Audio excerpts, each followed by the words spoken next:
Good morning, everyone, and thank you for joining us for another episode of Ask CCSA, where we have really interesting guests that tell us about things that are not only just happening in the region, but around the world, and how our region can participate.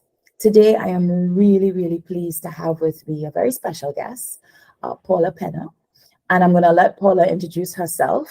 But Paula is part of a very exciting network that I'm really glad to share with you today because it really represents an opportunity for Caribbean organizations to access global resources and to really join a huge community of practice within the climate space, but also within the space of the other UN SDG goals. To get the kind of technical support and the kind of networking that is really, really valuable in order for us to work together in terms of partnerships towards goals. So, Paula, please introduce yourself and welcome to Axis CSA. Hi, Kiesha. Thanks a lot for this space and the opportunity to share about Catalyst 2030. As you mentioned, an incredible network with opportunities for organizations in the Caribbean. My name is Paula Pena. I'm from Colombia. In fact, I'm from a Caribbean island called San Andres. There's part of Colombia. So One of my favorite Latin American countries, by yes, the way. I've been I'm to a couple Caribbean. of states. I love it. Yes, and I'm the Latin American chapter coordinator of Catalyst 2030. I'm a lawyer. I have a master's degree in conflict security and development of the University of Sussex. I'm a achieving scholar, and I'm so excited to share today about this incredible, fast-growing global movement and invite all of the organizations that are participating or hearing they're interested in to join us. So I'm going to be referring to Catalyst 2030 as C 2030 because we just love to shorten everything. But just letting our audience know that whenever I refer to C 2030, I'm referring to Catalyst 2030, which is the organization that Paula is a part of. So Paula, the C 2030 aims to connect people and create collaborations around the world to accelerate the achievement of the SDGs by 2030, as the name implies. So how does it seek to achieve this goal? Great. I will tell you about a catalyst, a Mhm. fast introduction. As you mentioned, it's a fast-growing global movement of social innovators, entrepreneurs that have the commitment to transform the society, and that's you mentioned the aim of the SDGs.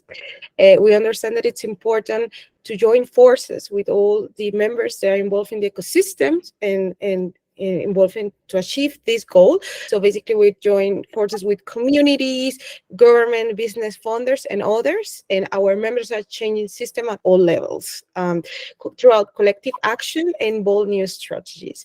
About Catalyst, we have about 134 countries represented nowadays, more than 4,200 individual members and more than 2,700 members organizations.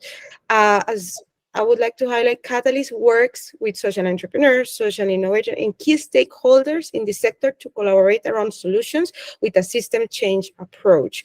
So the movement is led by our members, by the organizations, the ones that are working closely to communities directly. And thanks to that Catalyst, facilitate those spaces for them to exchange ideas, to meet people from different parts of the world, change makers from different parts of the world, to learn from their experiences, and to co-create initiatives and collaborations to scale up solutions and make a difference. So we facilitate those spaces for those initiatives emerge throughout different tools and getting to know different members from around the world.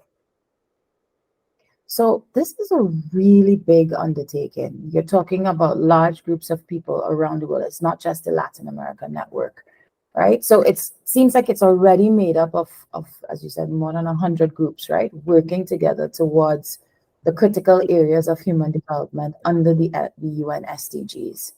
So how do you coordinate all these groups? How can the organizations leverage the learned experience and what these groups have to offer within such a large space and not get lost? Yes, great. So as I mentioned, we have organizations, individual members that are represented for more than 100, about 134 countries, and we have over 100 groups or collaborations or initiatives that are developed by our members. So basically, Catalyst 2030 is a member-led organization, and the members lead those initiatives across the network. We also have the secretariat. In my case, for example, I'm part of the secretariat, that I'm the Latin American chapter coordinator, that we work as a honest broker with the movement. We facilitate the work with the memberships and by overseeing the background of activities and tasks and drive Catalyst 2030. So, for example, when members join the movement, different kind of members, as I mentioned, is open for different type of organizations. If they become members and they can propose different topics they are working on, or they identify that in the regions, countries, or the global level are important, or a specific SDG that they are interested to work on. And we facilitate those spaces for this, let's say, a member-led initiative can have found the spaces for it. And when they propose, identify those topics, there are also other organizations that are working on those topics at country level, a regional level, or a global level, and they can join and work together on those topics.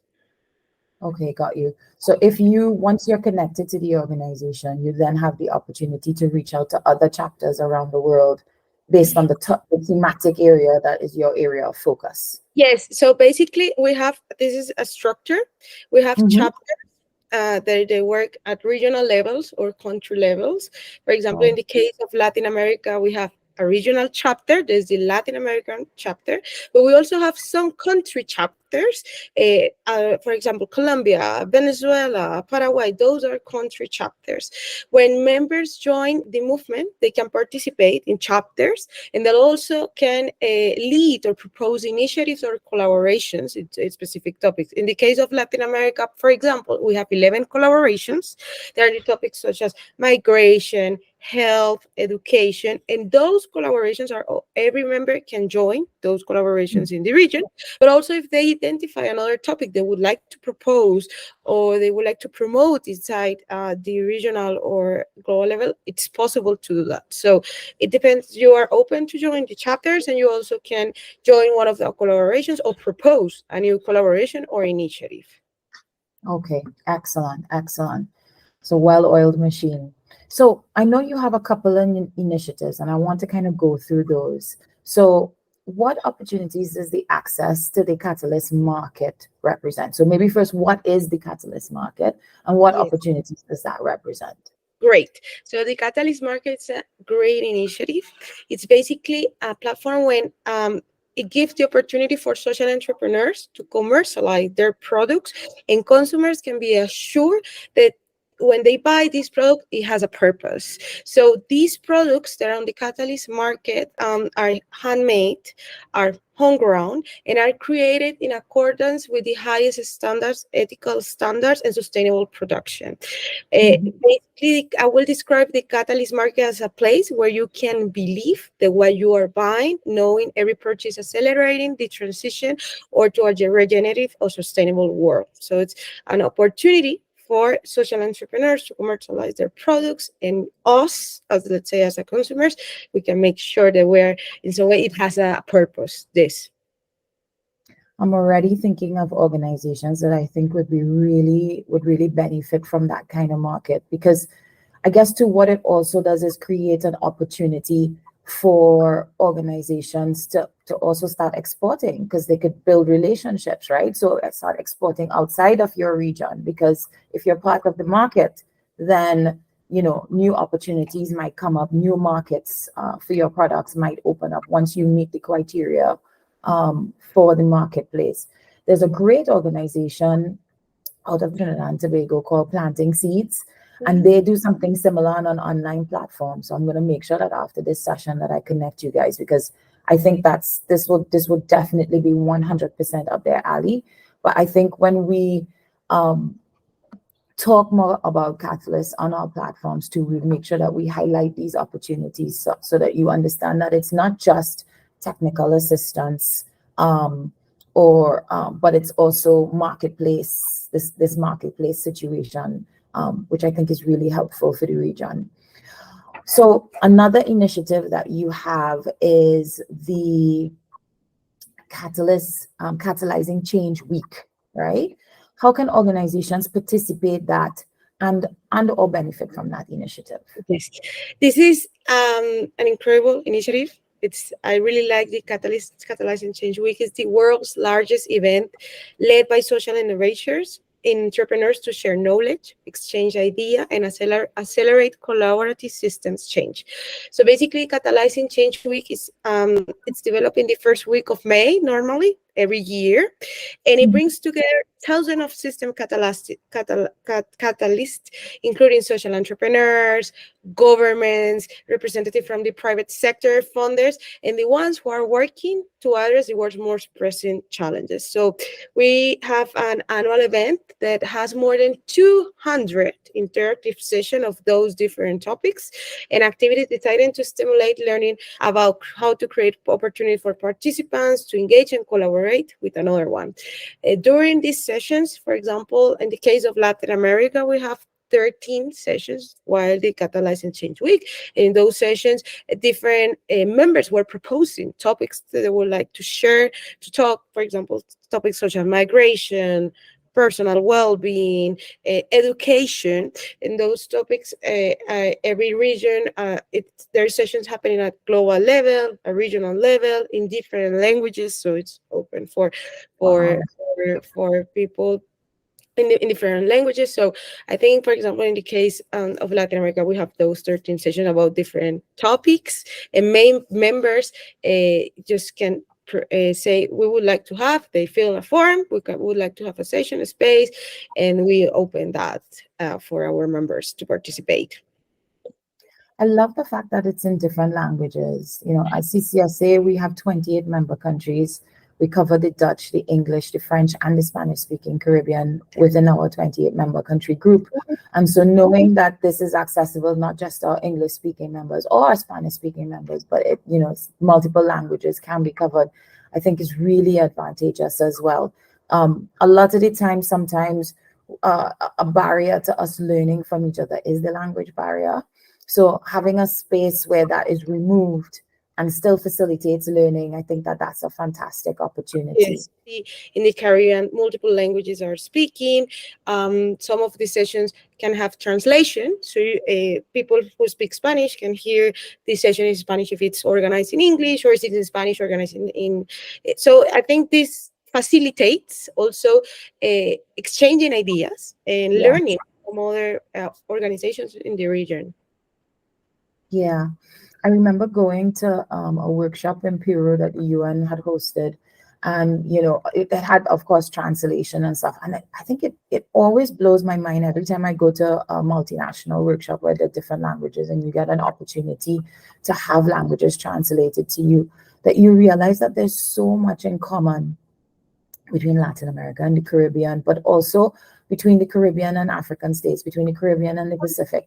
Like there's so much that we have in common, the challenges that we face, and so much that we could learn from each other, just by being able to understand what each other's issues are and communicate those. You can choose the sessions that you would like to participate. So the ones that you identify that are more interesting for you according to the SDG you're working in your organization, or maybe in a region that you are interested more. So I think that's a good, as I mentioned, it's a space to exchange idea, to accelerate collaborative system exchange. So I think that's really good and open.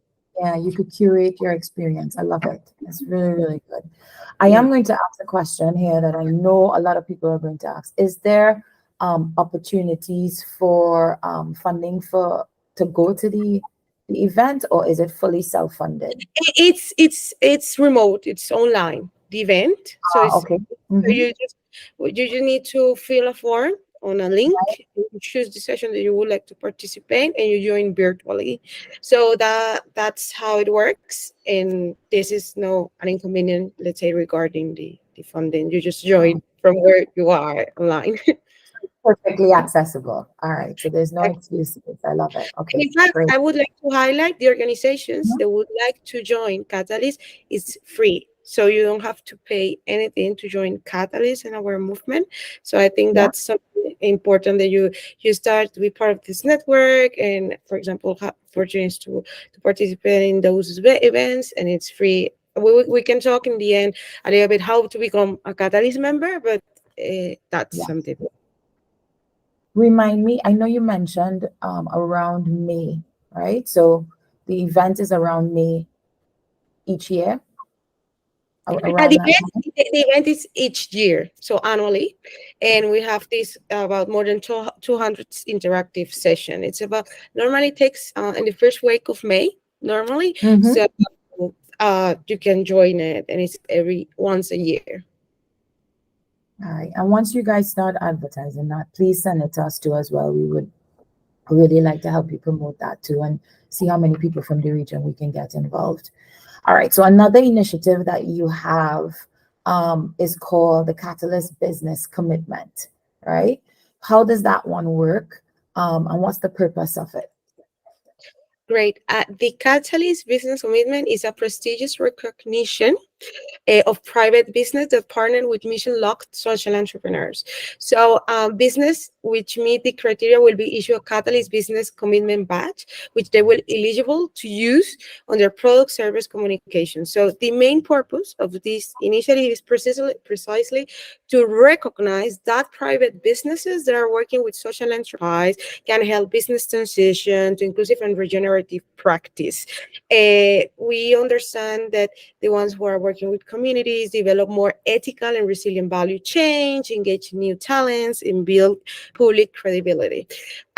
Basically, we hope with this Catalyst Business Commitment to recognize those companies. There has been quite a lot of them and have been recognized about it. So it would be great. It's a great initiative. We understand that it's important to work with the SDGs, and as I mentioned, those private business that can help businesses to inclusive and regenerative practice. Can you give an example of some of the businesses that have already participated? So we have, for example, EY, eBay, Microsoft Entrepreneurship for Positive Impact, among others. All right, so we're talking about big business, right? Mm-hmm. All right. So, I mean, this really is a very important component to consider, because when most people think about the SDGs, they think about the role that government has to play. They think about the role of civil society. But honestly, there is a huge space in which private sector has to step in order for us to be able to achieve this, right? And it's not only just with funding, but it is with that commitment as businesses to look at your value chain, to look at the way that you do business, and to see how you can incorporate the UN SDGs in your goal. Matter of fact, right now, for many businesses and for many financiers who are within the climate change space, they look at what we call ESG, so environmental governance safeguards, and it's really, really, really important. Environmental governance and social safeguards, and it's really, really important to have that as part of your business model, right? And it's not just quote unquote greenwashing, but making sure that it is part of the way that you do business and the way that you interact with your customers, because it in the end affects your ability to get financing as a business. But also you have customers who are now tuned in and looking for those looking for businesses to be more socially conscious, to be more environmentally conscious, to be more transparent. And so that's really good that Catalyst has also tapped into that aspect of the development of the SDGs and bringing private sector on board for the journey. As I mentioned in the beginning, Kiesha, is understand it that we need to work together. All the ones are involved in the ecosystem. So that's why it's important to join forces with communities, with the government, with funders, with businesses, understanding that we all need to work together and collaborate to achieve that. And I mean, if you think about it, you know, government speaks a different language, private sector speaks a different language, NGO speaks a different language. And you need to have platforms like these that kind of translate those quote unquote industrial languages or sectorial languages for, you know, that kind of cohesive joining together and really collaborative partnership that needs to happen in order for us to move forward. Now, I know that you guys also have a range of research and reports. So, your reports tend to focus on systems change and, of course, the attainment of the SDGs. How can members access those reports and resources, and what type of reports do you guys have? Okay, this is a really good question, because our members have access to knowledge when we talk about those reports. So over the last 3 years, and almost since the beginning of the network, Catalyst 2030 has been providing multiple reports, producing multiple reports that have been co-created with his members and with collaboration with other key partners of the movement. As mentioned, Catalyst 2030 has a wide range of research reports that they are focusing on system change in the attainment of the SDGs.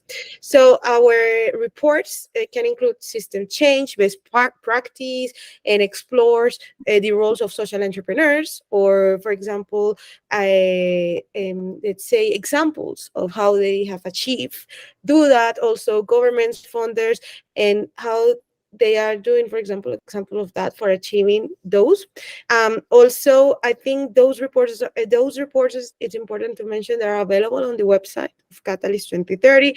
And the website, you can see in detail a lot of the things we have been talking during our interview and questions. But for example, in the case of reports, you go to system learning change and to systems change learning, and you can see those reports that are available. You can download it. And also we have another let's say key component talking about it is like we have the systems change learning series besides the report. So where people like social innovators, entrepreneurs can see those videos and can learn from processes of social innovators that are part of the Catalyst 2030 network and beyond. And all the sessions are available online as the reports in our website. And basically, our platform is able to connect, to share resources with the leading knowledge platform for social innovators also. Let me tell you, for example, in learning and resources, what we have in the learning series, some examples of the topics that we are developing in those. So we have, for example, about topics about fundraising. We have about systems change and examples of that, working with government learning series, fundraising master classes. We have networking learning series, grant writing learning series. So that's one of the sessions that we have, for example. And about let's say about we have fundraising resources also that you can explore. We have let's say a wide range of knowledge available for you to improve, to learn about the key topics that you identify that are necessary for it. Is that also available in different languages? They are in English, most of them. What about access to these reports and research? Do you have to be a member in order to have access, or is the access open source? If you go to the website, you can explore things that you but the idea is that you become a member of Catalyst, because we also have those series and you can join them and participate on them.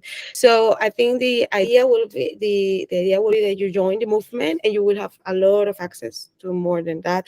Let's say that Catalyst is a platform where you can learn. For example, in the case of systems learning, it's a platform where you can, there is opportunities, a lot of variety of opportunities for networking, for learning, for, let's say there is some tools for community engagement, such as tender forums. We also have body systems. So I think you will have access to a lot of things if you become a member of Catalyst 2030. Excellent. Yes. So I know that you guys have some flagship initiatives.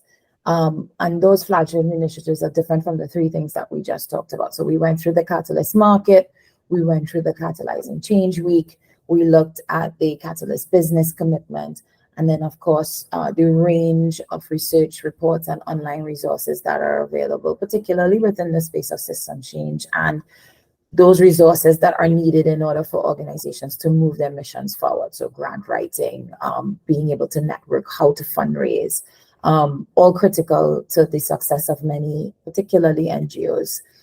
but you do have some flagship initiatives. So tell us about those flagship initiatives Yes, and of course. what's available in As the that space. movement, as the movement, we have three main flagships. That these ones, let's see, have the aim to mobilize the whole global network around a common effort. We have the Catalyzing Change Week, I already explained it, but we also have others like the award ceremony and the people's reports. For example, in the purpose of the award ceremony is to accelerate collaborative systems change by celebrating individual and organizations that make it possible. Mhm. And there's different categories regarding different, let's say, sectors or kind of type of organizations. And the Catalyst 2030 members believe the urgent need to find, fund, and support transformative solutions at a greater pace than ever to advance to the sustainable development goals. So, for example, in this, we recognize those organizations that have been doing that, and we believe that collaborative systems change will help us to achieve that. And that's why it means bringing together like impact investors, donor organizations, corporate funders that provide support for Mhm. innovators and entrepreneurs. For in the case of the award, is an annual celebration. So as the Catalyzing Change Week is once a year, this is once a year also, and it's celebration of inspirational allies, the pioneers who are collaborating with us to design transformative solutions to address systemic change. Okay. You know, it's so a lot of times when we talk about need for change, we talk about acceleration of the UN SDGs, we talk about climate change. A lot of the rhetoric around it is very negative because there are a lot of negative things that are happening as a result of climate change, as a result of the UN SDGs not being achieved in countries. But there is actually a lot of work that is being done.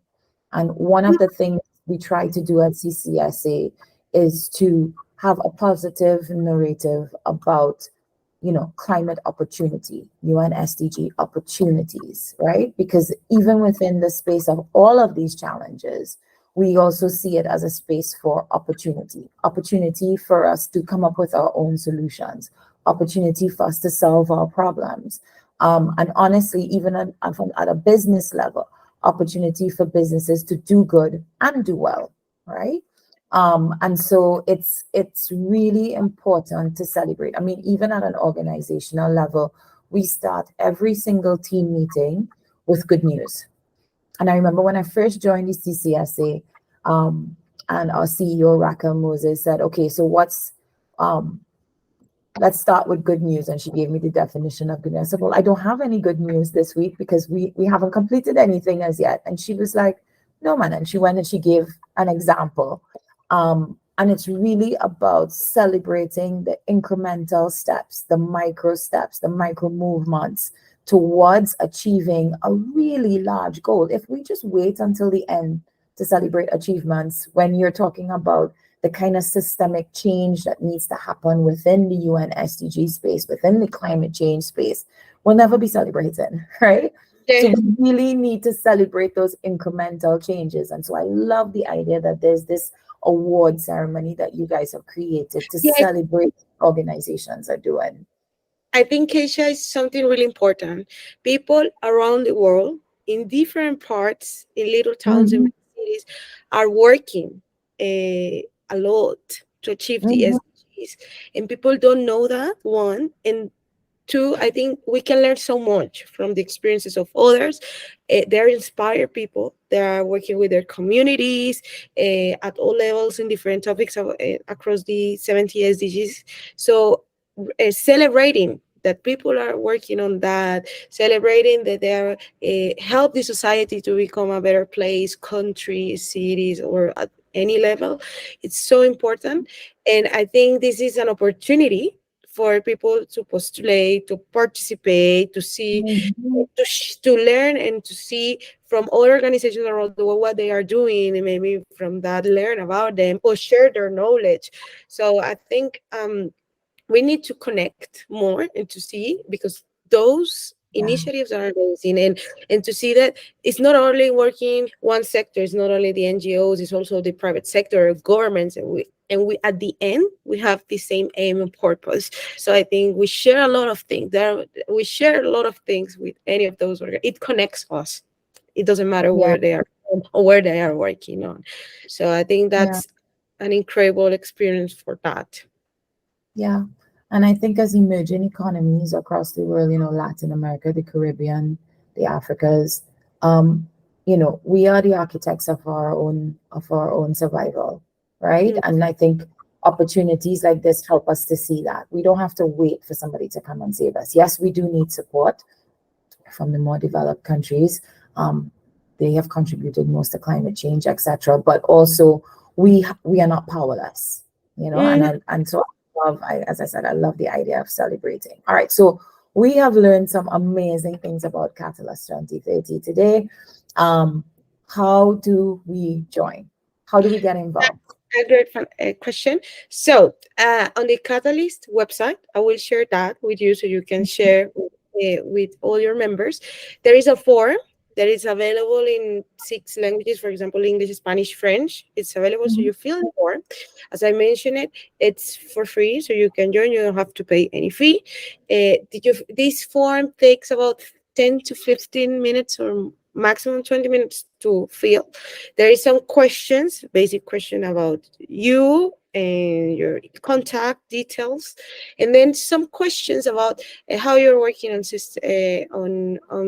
your community, how many people have you impact, more details about the organization, how would you like to join Catalyst, which role, if you would like to develop to join a specific chapter, they ask you which chapter. For example, in the case of the Caribbean, I would be incredible happy if you can join a chapter or not. That's an option.